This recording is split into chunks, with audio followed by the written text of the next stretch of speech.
"You owe us," my mom declared when I refused to pay their mortgage. "I'm done being the family ATM for 20 years. The next day, Mom called in a panic.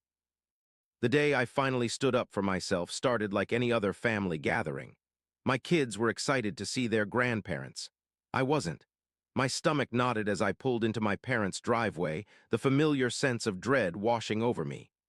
Their modest two-story house looked the same as always, well kept on the outside, toxic on the inside. My daughter Emma clutched her homemade card for Grandma. My son Tyler carried the dessert we'd brought. Their innocent excitement made what happened next even more painful. We rang the doorbell. Mom answered, her smile fading when she saw the kids. "Stan, we weren't expecting the children." I blinked. "I told you I was bringing them. We discussed this last week." She glanced over her shoulder, lowering her voice. "We only set the table for adults and Lauren's kids. There's not enough room." My heart dropped. Not for me, I was used to this treatment, but for my children. They were old enough now to notice the difference in how they were treated compared to my sister's kids. "You're saying my children can't join a family dinner, but Lauren's can." Mom sighed like I was being difficult. "Lauren's kids are already here. We can't just add 2 more plates." Tyler looked up at me, confusion in his eyes. "Dad, what's wrong?" I placed my hand on his shoulder, steadying myself as much as him. "Nothing, buddy. There's been a misunderstanding." Mom tried to usher me in alone. "The kids can wait in the living room while we eat. I'll make them plates after." After, always after. My kids always came after Lauren's in every way that mattered to my parents. I spotted my father at the dining table, Lauren beside him, her 3 children seated at what had always been the main table. A small card table was shoved in the corner, presumably where my kids would be exiled. 20 years of being the family afterthought crystallized in that moment. 20 years of loans to my parents that were never repaid. 20 years of being good enough to help with their mortgage, but not good enough for my children to have a seat at their table.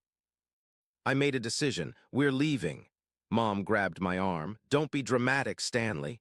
"I'm not being dramatic, I'm being a father." I kept my voice low but firm. "And starting today, I'm no longer paying your mortgage." The room went silent. My father's fork froze halfway to his mouth. "What did you say?" His voice had that dangerous edge I remembered from childhood. "You heard me. I'm done. Find someone else to pay your bills while you treat their children like second-class family members." Lauren scoffed. "Are you seriously threatening Mom and Dad over seating arrangements?" I looked at my sister, always the favorite, always protected, always excused. "This isn't about seating arrangements. This is about years of being used as a financial safety net while being treated like an unwelcome guest." My father stood up, his face reddening. "After everything we've done for you, what exactly have you done for me? Besides, take my money and treat my children like they don't matter." The truth hung in the air between us. They had done nothing, they had given nothing, they had only taken. I turned to my children. "Let's go, guys, we're getting pizza." As we walked out, I heard my mother's panicked whispers to my father.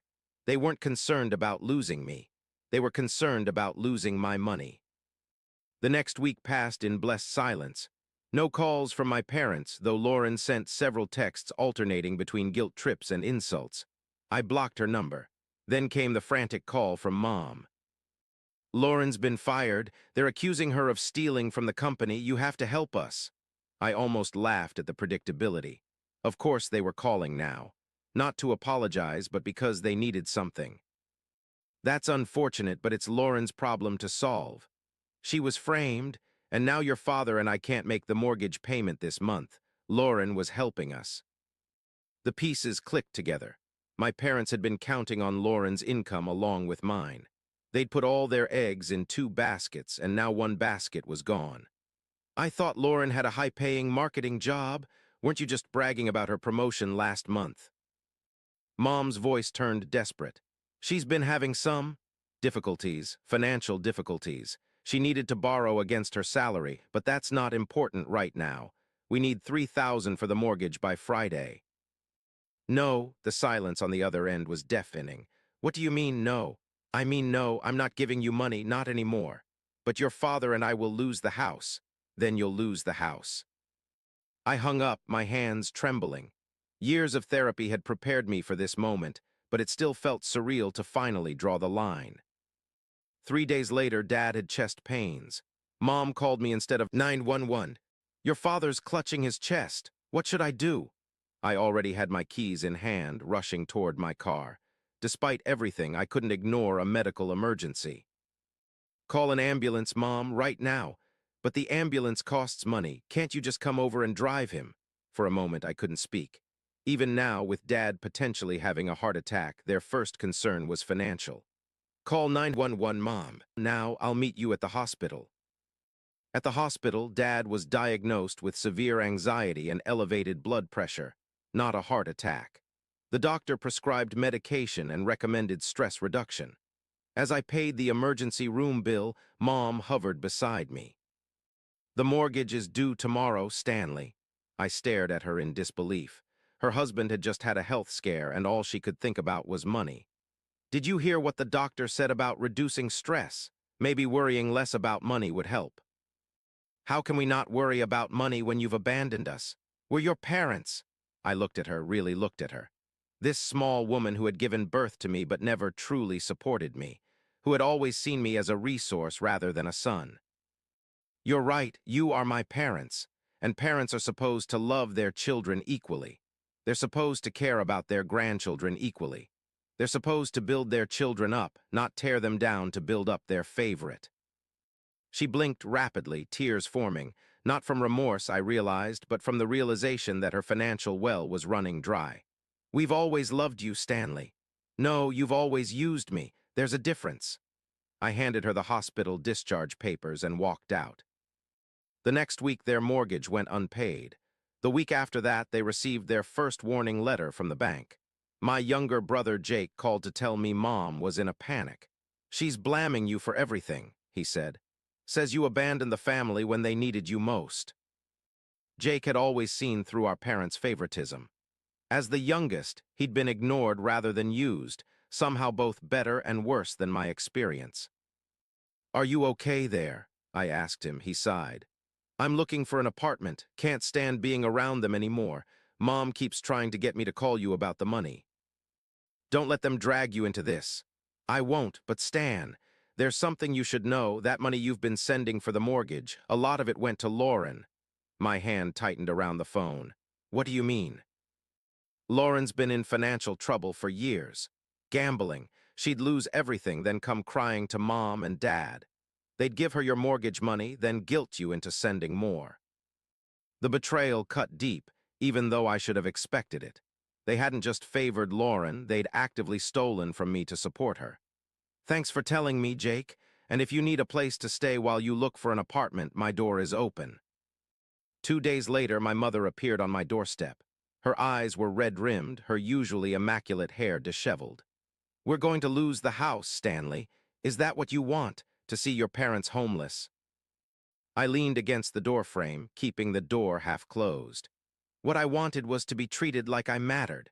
What I wanted was for my children to be valued as much as Lauren's. This isn't about childhood jealousy. This is about our home. No, this is about consequences. For years, you've taken my money while treating me like an outsider. You've stolen from me to give to Lauren. You've rejected my children while embracing hers. Her face contorted with anger. We raised you, fed you, clothed you, you owe us. And there it was, the core belief that had poisoned our relationship from the beginning, that I owed them for doing the basic duties of parenthood. I don't owe you anything, not anymore. I closed the door on her shocked face. Through the window, I watched her pound on the door, her mouth forming words I couldn't hear. Then she left, and a weight lifted from my shoulders. That night, Jake called in tears. They'd kicked him out for refusing to beg me for money. They said if I wasn't going to help the family, I wasn't welcome. I didn't hesitate. Come stay with me for as long as you need. With Jake's arrival, a new chapter began. 2 brothers, healing from the same wounds, building a healthier version of family. The decision to cut ties with my parents didn't happen overnight. It was the culmination of a lifetime of small injuries, invisible cuts that never properly healed.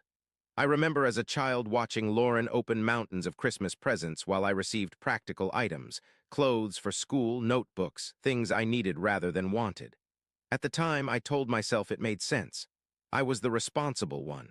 Lauren was the baby of the family. I didn't realize then that responsible was just their code for useful. My father had always struggled financially. A series of failed business ventures had left the family teetering on the edge of bankruptcy more times than I could count. Each time, he'd rally with a new scheme, a new sure thing that would solve all our problems. The pattern started when I got my first job at 16. Dad needed money to keep the electricity on. Just a small loan, he'd said. He never paid it back. By the time I graduated college, I was sending home a third of each paycheck, money for bills, for car repairs, for Lauren's college tuition when she decided halfway through that she wanted to switch majors for the third time.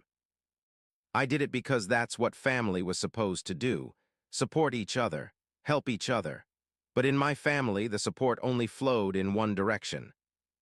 Over the next few months, my parents continued their desperate attempts to regain their financial lifeline.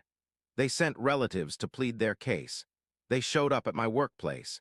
They even tried using Lauren's children as emotional leverage. The worst was when they sent my uncle, Dad's older brother, to talk some sense into me. My uncle had always been kind to me growing up, one of the few adults who seemed to actually see me. Having him show up at my door carrying their water felt like another betrayal.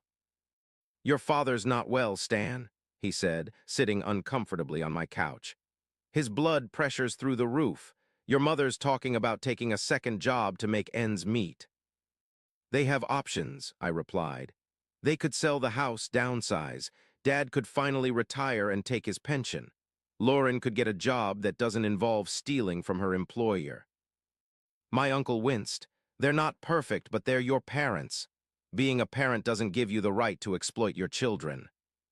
He sighed, running a hand through his thinning hair. "Look, I'm not saying they did right by you. Hell, I've been telling your father for years that he leans on you too hard, but cutting them off completely? That's harsh, don't you think?" I thought about the card table where my children would have been exiled.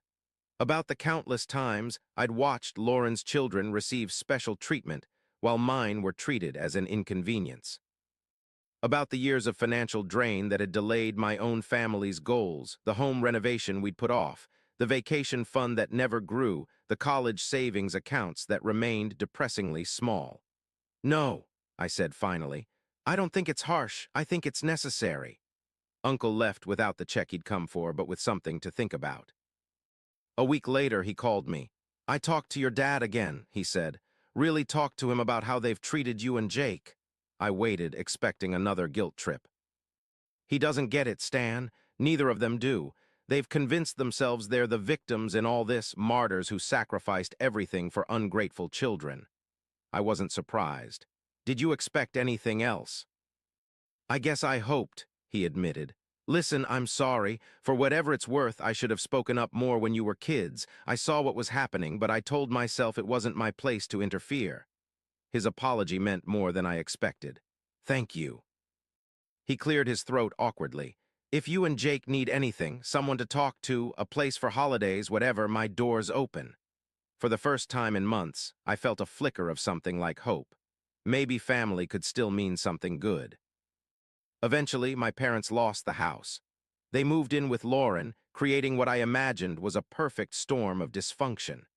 Jake heard through a cousin that they blamed me entirely, painting themselves as victims of an ungrateful son. Lauren's marriage collapsed under the strain of her parents moving in and her ongoing gambling problems. Her ex-husband reached out to me, concerned about their children. "Your sister needs help, Stan," he said during a call that caught me completely off guard. "Professional help, and your parents are enabling her worst behaviors." I felt a twinge of guilt for my nieces and nephews, caught in the crossfire of adult dysfunction. I'd never wanted to cut them out of my life. I mentioned this to Jake, who had secured his own apartment but still came over for our weekly dinners. "Maybe we could invite them over sometimes," I suggested. "Lauren's kids, they shouldn't suffer because of their mother's choices." Jake nodded thoughtfully. "That would be good, but let's be careful. Mom and Dad will try to use them to worm their way back in." He was right. When I reached out to Lauren's ex about having the kids visit, He was enthusiastic until my parents got involved. Suddenly, there were conditions. They wanted to be present for the visits. They needed money for the children's activities. They had a list of demands that had nothing to do with the children's well-being and everything to do with reasserting control. I withdrew the invitation, telling Lauren's ex he could contact me directly if he wanted the children to have a relationship with their uncles. I never heard from him again. 6 months after I'd closed the door on my mother, Melissa and I were enjoying a rare date night when my phone buzzed with a text from a number I didn't recognize. "It's Lauren. Dad had a stroke. He's asking for you." My heart raced, adrenaline flooding my system. Despite everything, the news hit me hard. I showed Melissa the text. "What do you want to do?" she asked, covering my hand with hers. I stared at the message, conflicted. Part of me wanted to rush to the hospital. Another part remembered every manipulation, every guilt trip, every betrayal.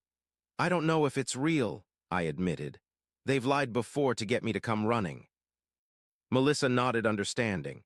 "Why don't you call the hospital directly? Verify he's there before you decide."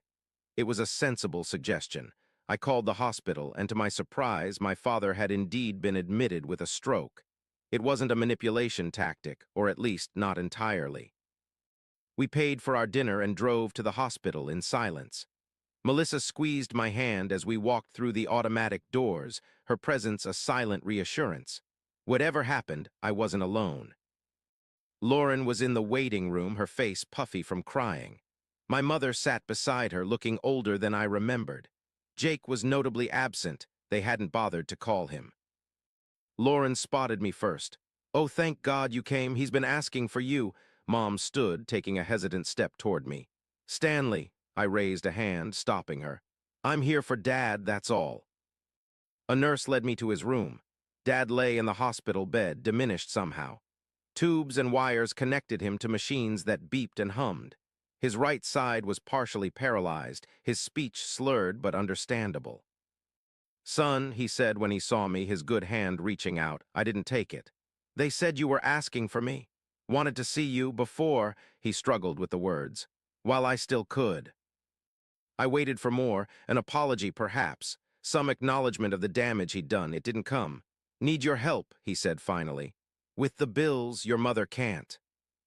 I stared at him, the reality hitting me like a physical blow. Even now, even here, it was about money, not reconciliation, not healing, just another attempt to reestablish the financial pipeline. "Is that really why you asked for me? For money?" Confusion crossed his face. "Family helps family." "Not in our family," I said quietly. "In our family, I help and you take. That's not how it works anymore." I turned to leave, my chest tight with a grief that had nothing to do with his stroke and everything to do with the father I had never really had. "Stanley!" His voice was urgent now. "Please!" I paused at the door but didn't turn around. "I'll pay this hospital bill for the care you've received today. After that, we're done." In the hallway, I leaned against the wall, struggling to breathe through the tightness in my chest. A passing nurse asked if I was okay. I nodded, not trusting myself to speak. When I returned to the waiting room, Mom rushed toward me. "What did he say? Is he making sense?" "He's coherent," I replied, my voice distant to my own ears, "and still concerned about money." Her face crumpled. "The insurance won't cover everything, and we still have rent, utilities." "I'll pay for his medical care," I said. "That's it, nothing else." Lauren stepped forward, her expression harder. "He's your father. He raised you." Did he? I looked at them both, these women who had been central figures in my life but had never truly seen me. "I'm going to talk to the billing department. Then I'm leaving." As I walked away, Mom called after me. "Stanley, please, we need you." I stopped but didn't turn around. "No, you don't need me. You need my money. There's a difference." Melissa was waiting by the elevator, concerned in her eyes. I told her what had happened as we rode down to the billing department. She listened without interrupting, her hand a steady presence on my back. "You're doing the right thing," she said when I finished. "Paying for his medical care is compassionate. Setting boundaries is healthy." I nodded, grateful for her clarity when my own thoughts were so turbulent. A week later, Jake and I visited Dad together.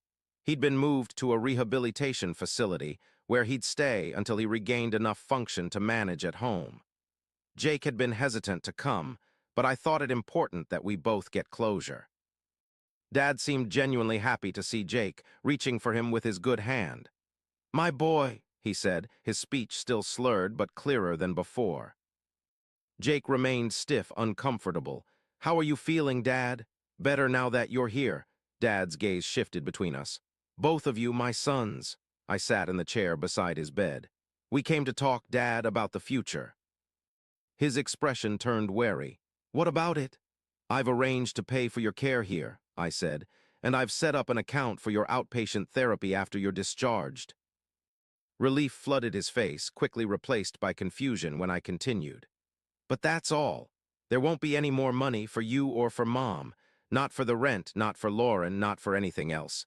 Jake and I are done being your financial backup plan." Dad's face hardened, the familiar anger returning even through his partial paralysis. "After everything we've done for you?" "That's just it, Dad," Jake interrupted. "What have you done for us, really?" Dad stared at him, genuinely confused. "We raised you, fed you, put a roof over your head." "That's the bare minimum," I said quietly. "That's what parents are supposed to do. You ungrateful." I stood up, cutting him off.